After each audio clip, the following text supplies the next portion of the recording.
అదరగొట్టే కారం రంగు రుచి ఆచి కారం పొడి.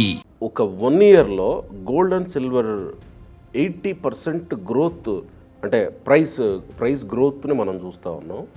దీనికి కారణాలు ఏంటి?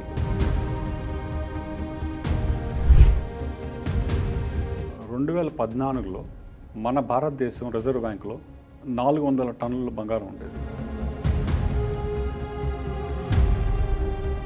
కొంతమంది అనలైజ్ చేస్తున్నారు, మేబీ ఇది డౌన్ఫాల్ అయ్యే అవకాశం కూడా ఉండొచ్చేమో. నిన్న ఇవాళ చూస్తున్నాం సిల్వర్ ఒక్కసారిగా పడిపోయినట్టు అయిపోయింది.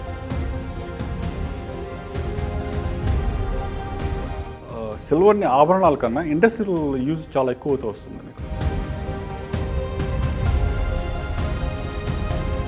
బ్యాటరీలు ఒక కారు నడవటానికి కిలో నుండి 1.2 కిలోగ్రామ్స్ ఆఫ్ సిల్వర్ అవసరం అవుతుంది.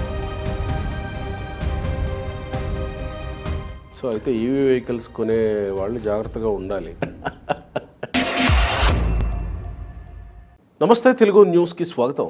ఈరోజు ప్రపంచంలోనే interesting topic, gold and silver rate ఎందుకు పెరుగుతుంది, ఎంతకాలం పెరుగుతుంది, ఇలానే కంటిన్యూ అవుతుందా లేదా పడిపోతుందా, ప్రాపంచిక పరిస్థితులు ఎలా ఉండబోతాయి, ఇది అందరి దృష్టిని ఆకర్షిస్తున్నటువంటి అతిపెద్ద అంశం.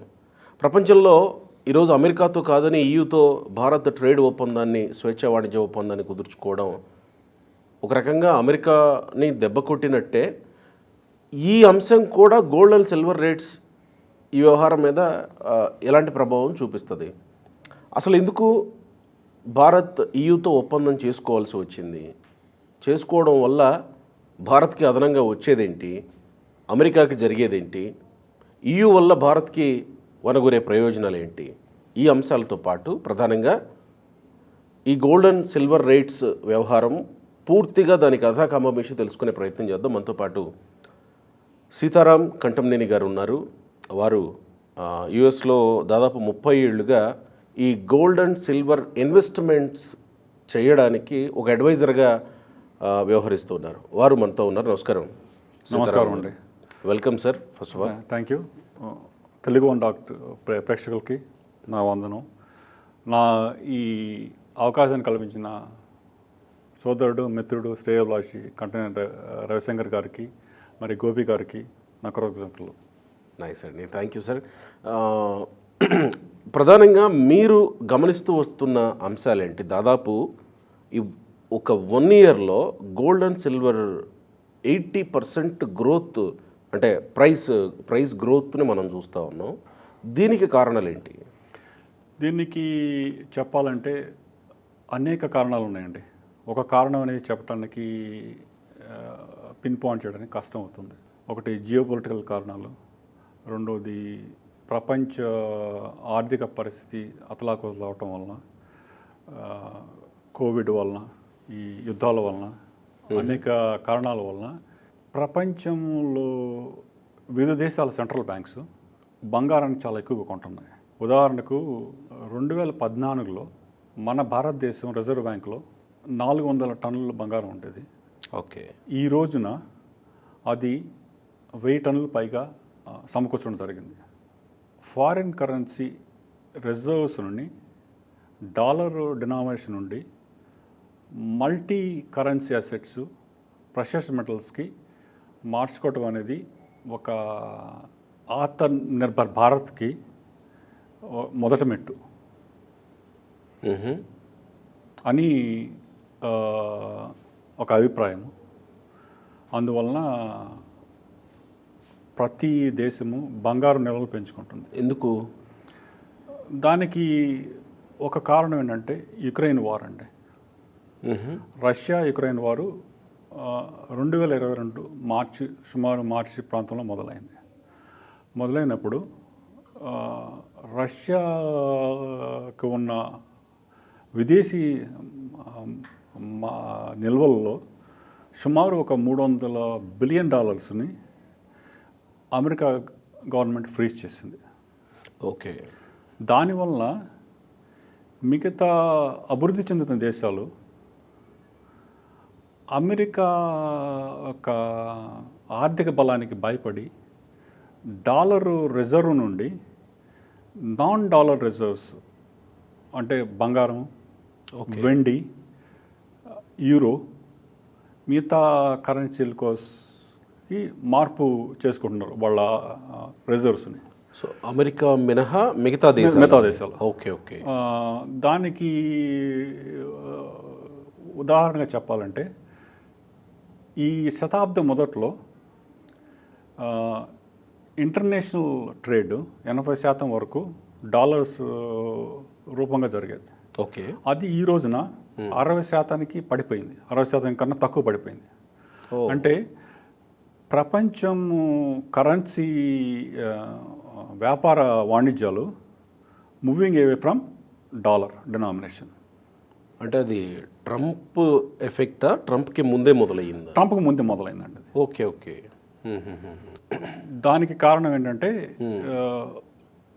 ఎగ్జాంపుల్ మన భారతదేశం యూపీఐ ట్రేడ్స్ సుమారుగా 28 దేశాల్లో మన రూపీ ట్రేడింగ్కి వాడుతున్నామండి. ఉదాహరణకి రష్యా నుండి ఆయిల్ కొంటుంది, మనం రూపాయలు కొంటున్నాం. Okay okay. మీకు ఈ గల్ఫ్ కంట్రీస్లో కానీ కొన్ని యూరోప్ కంట్రీస్లో మన రూపీ ట్రేడ్ని వాళ్ళు యాక్సెప్ట్ చేస్తున్నారు. సో ఇంతకుముందు డాలర్స్లోనే అంతకుముందు డాలర్స్ ఉండేది. ఓకే. ఇప్పుడు రూపీ ట్రేడ్ జరుగుతూ వస్తుంది. సో దానివల్ల ఆర్థికంగా మన దేశానికి ఎక్కువ స్వయం సమృద్ధి, ఆత్మనిర్భరత వస్తున్నాయి. ఓకే. కానీ అంతకుముందు డాలర్స్లోనే చేయాల్సిన పరిస్థితి ఎందుకు ఉండింది అసలు? దానికి కారణం ఏంటంటే మనం ఒక 50 సంవత్సరాల వెనక్కి వెళ్ళాలండి. ఓకే. 1970వ శతకంలో, ఓకే, దశకంలో రిచర్డ్ నిక్సన్ అమెరికా ప్రెసిడెంట్గా ఉన్నప్పుడు ఆయిల్ ప్రొడ్యూసింగ్ కంట్రీస్కి ఒక ఒప్పందం జరిగిందండి. దాన్ని బ్రెంట్వుడ్ 2.0 అంటారు. ఓకే. దాని ప్రకారం ఈ ఆయిల్ ప్రొడ్యూసింగ్ దేశాలకు అమెరికా సైనిక రక్షణ ఇస్తుంది. దానికి ప్రత్యామ్నాయంగా ఈ క్రూడ్ ఆయిల్ డాలర్లోనే అమ్మాలని ఒక ఒప్పందం జరిగింది. Okay okay okay. Petrodollar ఉద్భవం 70 దశకం జరిగింది. దానివలన అమెరికాకు విదేశీ వాణిజ్యంలో ఒక తిరుగులేని పట్టు దొరికింది. డాలర్ డెనామినేషను, డాలర్ ట్రేడ్ అనేది ఒక నార్మల్ అయిపోయింది ఆ రోజు. ఇంకా దాన్ని తోసేయలేని పరిస్థితి అయిపోయింది. అది తిరుగులేని సైనిక శక్తిగా ఉంది కదా. సైనిక శక్తి, తర్వాత ఆర్థిక శక్తిగా ఉండటం వలన America it became a super power. Okay. 1990 దశకంలో యుఎస్ఎస్ఆర్ 15 దేశాలుగా విడిపోయింది. అప్పటి నుండి గత 30 సంవత్సరాలుగా America is the only super power. ఒక విధంగా అమెరికా చెప్పింది వేదం, అమెరికా చేసింది సరైన పని. వ్యతిరేకంగా చెప్పడానికి ఎవరికి అంత సామర్థ్యత లేదు, ఆర్థికంగా కానీ సైనికంగా కానీ. ఓకే. ఈ శతాబ్దం మొదటి నుండి జరిగిన జియో పొలిటికల్ మార్పుల వలన అమెరికా ఆర్థిక శక్తి, సైనిక శక్తి క్షీణిస్తూ వస్తుందండి. మీకు 2001లో .com బస్ట్, అంటే మీకు వైట్కి ఒక కారణము. తర్వాత ఈ .com బస్ట్ అంటే హైలీ ఇన్ఫ్లేటెడ్ హైటెక్ ఇండస్ట్రీ సడన్గా కొలాప్స్ అయింది. తర్వాత 2003లో గల్ఫ్ వార్ 2.0, ఆ తర్వాత మీకు 2008లో ఫైనాన్షియల్ మెల్ట్డౌన్, అవి కారణాలు. ఆ తర్వాత మీకు 2008 నుండి 2016 వరకు క్వాంటిటేటివ్ ఈజింగ్ అని చెప్పేసి అమెరికా డాలర్ ముద్రించడం చాలా ఎక్కువగా జరిగింది. ఓకే. మార్కెట్లో డాలర్ సప్లై ఎక్కువైపోయింది. ఓకే. దానివల్ల ఇన్ఫ్లేషన్ కూడా కొంతవరకు పెరుగుతూ వచ్చింది. అది ఒక కారణం. తర్వాత 2019లో కోవిడ్ మహమ్మారి, అందువలన ప్రపంచ దేశాల్లో సప్లై చైన్ మేనేజ్మెంట్ ఇవన్నీ డిస్టర్బ్ అయినాయి. దాని కారణంగా మీకు ఇన్ఫ్లేషన్ పెరుగుతూ వచ్చింది. ప్రపంచంలో ఆర్థిక మాంద్యము, నిరుద్యోగం పెరిగిపోవటం వలన చాలా దేశాలు చాలా వరకు ప్రజలకు హ్యాండ్అవుట్స్ డబ్బుల రూపంగా కానీ వేరే విధంగా ఇవ్వటం జరిగింది. దానివల్ల మనీ సర్క్యులేషన్ పెరిగింది. మీకు దైనందిక జీవితంలో కావాల్సిన నిత్యావసర వస్తువులు రేట్లు పెరుగుతూ వచ్చాయి. దానివల్ల అంటే ఒక విధంగా వస్తువు రేట్లు చాలా ఎక్కువ పెరుగుతూ వచ్చాయి. అది ఒక కారణం. తర్వాత మీకు ఈ ఫైనాన్షియల్ ఇష్యూస్, డిసెప్షన్స్ వలన ఆర్థిక మాంద్యం పెరుగుతూ వచ్చింది. దానికి సరైన సొల్యూషన్ లేకపోవటం వలన ప్రతి దేశం యొక్క దేశీయ స్థూల అప్పులు, నేషనల్ డెట్ పెరుగుతూ వచ్చాయి. ఒకవేళ మీకు తెలుగులో చెప్పడానికి ఏమైనా ఇబ్బంది ఉంటే పర్లేదు, కొన్ని ఇంగ్లీష్ పదాలు వాడండి, ఇబ్బంది లేదు. అంటే ప్రయత్నిస్తాను. Okay okay please. సో అది దానివల్ల మీకు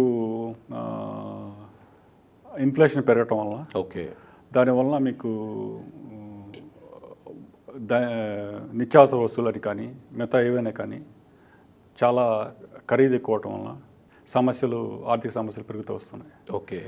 ఈ రోజున అమెరికాకు $38 ట్రిలియన్ అప్పు ఉంది, నేషనల్ డెట్. దాన్ని మన రూపాయల్లో మార్చాలంటే $1 బిలియన్ వచ్చి 9,000 కోట్ల రూపాయలు. Okay, $1,000 billion is $1 trillion. దాన్ని 38తో మల్టిప్లై చేస్తే మీకు ఇండియన్ రూపీస్లో ఎంత వస్తుంది అనేది తెలుస్తుంది మీకు. ఓకే, సో అమెరికా ఆర్థిక ఇబ్బందులు పెరగడానికి కారణము నేషనల్ డెట్. ఓకే, దాన్ని అధిగమించడానికి వాళ్ళు డాలర్స్ ప్రింట్ చేయటం వలన ఇన్ఫ్లేషన్ పెరుగుతూ వస్తుంది. అందువలన మీకు బంగారము, వెండి రేట్లు విపరీతంగా పెరుగుతుంది జరుగుతూ వచ్చింది. అదే మీరు చెప్తున్న 2008 ఇవన్నీ కారణాలు. అప్పటి నుంచి క్రమంగా పెరుగుతూ మీకు పంపించిన ఇన్ఫోగ్రాఫిక్స్లో రేట్లు చూడండి. మీకు 95లో మీకు $250-300 ఉన్న 1 ounce బంగారం అంటే 31.1 grams of gold is equal to 1 ounce. అవి $250-300 నుండి ఈ రోజున $5,000 వరకు వచ్చింది. 25 సంవత్సరాలు 30 సంవత్సరాలలోపు. అంటే మనీ సర్క్యులేషన్ చాలా ఎక్కువ పెరిగింది. దానికి సమానంగా ఈ గోల్డ్ పెరగలేదు, అవైలబిలిటీ తగ్గింది. అంటే బేసిక్ ఏంటంటే what the currencies use is fiat currencies. Printing currency is not a solution for economic problems. Okay, 1970 వరకు బంగారం నిలువల నిష్పత్తిని బట్టి దేశం కరెన్సీని ప్రింట్ చేసేసి వచ్చేవాడు. అవును. 1971 తర్వాత ఫియట్ కరెన్సీస్ డీలింగ్ చేశారు. Printing more money without having equivalent amount of gold or silver in the reserves of the central banks has gone. దాంతో సంబంధం లేకుండా చేసింది. అందువల్ల ఏంటంటే మనీ సర్క్యులేషన్ విపరీతంగా పెరుగుతూ వచ్చింది. దానివల్ల మీకు అదేవిధంగా వనరులు పెరగవు మీకు. అవును కదా. మీకు మనకి బంగారం కానీ సిల్వర్ కానీ కాపర్ కానీ ఇవి అదే నిష్పత్తిలో పెరుగుతూ రాలేదు. ఇప్పుడు ఒక సిల్వరు, కాపరు, బంగారం మైను ఒక ప్రొడక్షన్ సైకిల్ రావాలంటే 10 నుండి 15 సంవత్సరాలు పడుతుంది. అప్పటి వరకు ఇన్వెస్ట్మెంట్ చేస్తున్న వస్తుంది. కొన్ని ఈ మైనింగ్ ఆస్పెక్ట్ చేస్తున్నప్పుడు కొన్ని మైన్స్లో మనం ఖర్చు పెట్టే దానికి కన్నా ఎక్కువగా అవుట్పుట్ ఉండదు. అలాంటి మైన్లు మూసేయాల్సి వస్తుంది. కరెక్ట్. సో కొత్తగా మైన్లని డెవలప్ చేయడం కానీ చేయడానికి ఖర్చు పెట్టుకోవడం వలన లేదు. సో ఉన్న కొద్ది బంగారం పాత మైన్లో నుంచి తీస్తున్నారు. సప్లై డిమాండ్ లేకపోవటం వలన, ఈవెన్ సమంగా లేకపోవటం వలన డిమాండ్ ఎక్కువగా ఉంది, సప్లై తక్కువగా ఉంది. ఓకే, రేటు పెరుగుతూ వస్తుంది. Simple market principle. Okay okay. So ఇది ప్రపంచ దేశాల్లో ఉన్న పరిస్థితి. ఓకే, మరి ఇది కొనసాగుతుందా ఇట్లనే ఈ పరిస్థితి? ప్రస్తుతం ఉన్న పరిస్థితుల్లో ఇదే కొనసాగుతుందని అనుకుంటున్నాను. ఈ సంవత్సరం ఆఖరాంతానికి బంగారం ఒక ఔన్స్ అంటే 31.1 గ్రామ్స్ $6,000 చేరే అవకాశం ఉందని నా అభిప్రాయం. కొంతమంది అనలైజ్ చేస్తున్నారు, మేబీ ఇది డౌన్ఫాల్ అయ్యే అవకాశం కూడా ఉండొచ్చేమో. నిన్న ఇవాళ చూస్తున్నాం సిల్వర్ ఏమంటాం ఒక్కసారిగా పడిపోయినట్టు అయిపోయింది. ఒకటి మార్కెట్లో అండి, ఒకటి సిల్వరు గత 12 నెలలుగా చూసుకుంటే 60% రేటు పెరిగింది. అవును. ఓకే, మార్కెట్ ఆ ప్రైస్ అడ్జస్ట్ కావాలంటే రేటు మార్కెట్ రేట్ కొంచెం తగ్గటం అనేది సహజం. It is not a downward trend. Okay okay, it will continue to increase. Silver ఇప్పుడు ఇండస్ట్రియల్ యూజ్కి ఎక్కువగా వాడుతున్నారండి. ఉదాహరణకి ఈ వెహికల్స్లో ఇప్పటివరకు లిథియం అయాన్ బ్యాటరీస్ వాడుతున్నారు. ఓకే, దానివల్ల సుమారు ఇప్పుడు మన ఇండియా మార్కెట్లో ఉన్న వెహికల్స్ సుమారు 300 నుంచి 400 కిలోమీటర్ల వరకు లిథియం అయాన్ బ్యాటరీ ఇస్తుంది. అదే సిల్వర్ బ్యాటరీ అయితే సాలిడ్ స్టేట్ బ్యాటరీస్ సుమారు 1000 కిలోమీటర్లు ఇవ్వడానికి అవకాశం ఉంది. Okay, so industrial use of silver పెరుగుతూ వస్తుంది. మీకు సిల్వర్ని ఆభరణాల కన్నా ఇండస్ట్రియల్ యూజ్ చాలా ఎక్కువ అవుతూ వస్తుంది. మీకు ఇండస్ట్రియల్ డిమాండ్ పెరుగుతూ వస్తుంది. రేటు పెరగడానికి అది ఒక కారణం, ముఖ్యమైన కారణం. సో అయితే ఈవీ వెహికల్స్ కొనే వాళ్ళు జాగ్రత్తగా ఉండాలి. అదేంటంటే ఇప్పుడు నేను కాంటాక్ట్ లో నుంచి కొంచెం బయటకు వచ్చాను. మీరు చెప్పిన పాయింట్ అర్థం. బ్యాటరీలు ఒక కారు నడవటానికి కిలో నుండి 1.2 కిలోగ్రామ్స్ ఆఫ్ సిల్వర్ అవసరం అవుతుంది. ఓకే, అది మీకు సిల్వర్ ఈ రోజున రేట్ ప్రకారం సుమారు 3.5 లక్షలు ఉంది కదా. ఓకే, అది గత సంవత్సరంలో 5 లక్షల వరకు పెరగవచ్చు రాబోయే సంవత్సరాల్లో. మీకు it is attractive easy money for easy money for people కదా, అంతే కదా. సో అందువల్ల దానివల్ల ఏంటంటే మీకు ఫాసిల్ ఫ్యూయల్స్ ఒకటండి. ఒక ఎగ్జాంపుల్ చెప్పాలంటే దేర్ ఆర్ 2 జియోపొలిటికల్ ఫాలోఅవుట్ ఏంటంటే ఈ Abraham religions, there are 2 religions. Christianity, what is Christianity without dollar? Okay, dollar స్ట్రాంగ్గా ఉండటం వలన వాళ్ళు క్రిస్టియానిటీ ఎక్స్పాన్షన్ అవుతూ వస్తుంది. Same thing oil. What is Islam without oil? World is moving away from these 2 things. World is moving away from dollar, world is moving away from oil. EV vehicles వస్తున్నాయి మీకు. Okay, solar energy వస్తుంది. Okay, so we are moving away from fossil fuels. Interesting. Okay, ఇప్పటి వరకు ప్రపంచాన్ని పరిపాలిస్తుంది dollar ఒకటి, black gold, oil. ఈ 2 ఒక ప్రాధాన్యత తగ్గుతుంటే మీకు ఆల్టర్నేటివ్ ఎనర్జీ వేరే countries, non dollar countries, non oil produce countries, they become stronger. US Indian oil dependency percentage of GDP పోల్చుకుంటే ఈ రోజున లెస్ దెన్ 10% ఉంది ఆయిల్ డిపెండెన్సీ. మనం ఈరోజు కూడా క్రూడ్ ఇంపోర్ట్ చేసుకుంటున్నాం మనం. అవును కదా. We are moving from that. ఈ వెహికల్స్ అని కానీ ఫాసిల్ ఫ్యూల్స్ తగ్గుతూ వస్తుంది మనకి. సో అదొక్కటి ఇండియాకి మాత్రమేనా, ప్రపంచంలో ఉన్న అన్ని దేశాలకు వస్తుంది అది? ఓకే. సో అప్పుడు క్రిస్టియన్ డామినెన్స్ తగ్గే అవకాశం ఉంటుంది. సో ముస్లిం డామినెన్స్ ఏమంటాం, ముస్లిం అంటామా బయట కంట్రీస్లో? ఇస్లాం అబ్రహం రిలీజియన్స్ అండి. అంటే మోనోథియిక్ రిలీజియన్స్. Okay okay okay. వాళ్ళ డామినెన్స్ తగ్గుతూ వస్తుంది గోయింగ్ ఫార్వర్డ్. అది okay okay okay. Interesting point చెప్పారు. సో దీనివల్ల భవిష్యత్తులో కూడా ఇలానే కంటిన్యూ అయ్యే అవకాశమే ఉంది అనేది మీరు చెప్తున్నది. అంటే ఇప్పుడు ఈ గోల్డ్ అండ్ సిల్వర్ నా అభిప్రాయంలో ఒక 4-5 సంవత్సరాల వరకు రేటు పెరుగుతూ వస్తుందండి. ఆ తర్వాత కూడా ఇప్పుడు మీకు డిమాండ్ పెరిగే కొద్దీ సప్లై మ్యాచ్ కాదు దానికి. ఓకే, మీకు ఒక చిన్న ఉదాహరణ చెప్పాలంటే 2000లో ఒక ఔన్స్ అంటే 31.1 grams ఆఫ్ సిల్వరు $5 ఉండేదండి. 25 years ఫాస్ట్ ఫార్వర్డ్ ఈరోజు $100 వచ్చింది.